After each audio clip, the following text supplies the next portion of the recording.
For how long does this continue, Tobias? I think that's the million-dollar question. But look, the concern here, from my perspective, is what we've seen in the last 7-8 weeks as the tax reform issues started getting priced into market is that investor sentiment is getting a bit frothy. Our proprietary panic euphoria model is in euphoria territory. That has historically suggested a better than 70% probability that markets are down in the subsequent 12 months. Now, there's good news on the earnings front. There's good news on the economic side. We may even have some inflation kicking in on the wage side. As you know, big retailer today also raising wages.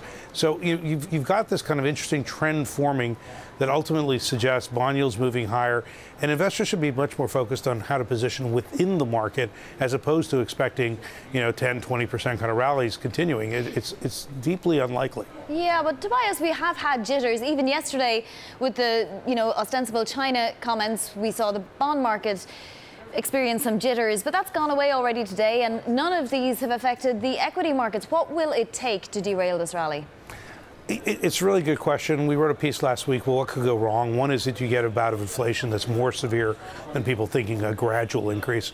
But another one might be on the earnings front. Excuse me. On the earnings side, a lot of people are pricing in the tax reform benefits, and yet some of those benefits may be competed away. There have been a few banks, a few retailers who've come out and suggested that. There are certain industries like utilities that probably can't keep those tax rate reductions on commission rate-based studies. They may have to share them with the consumers who buy the electricity. So I think all the good news is being priced in the sense of those tax benefits. But companies are going to have to explain what the data is. Some of them won't know it this quickly either. It's going to take them a while to figure it out. And that could be a bit of a wrinkle here, that the kind of those expectations for earnings that have been rising, the hurdle rates are higher, and you can get tripped up on some of those hurdle rates. So maybe it's just simply earnings are good, but they're not good enough relative to these rising expectations.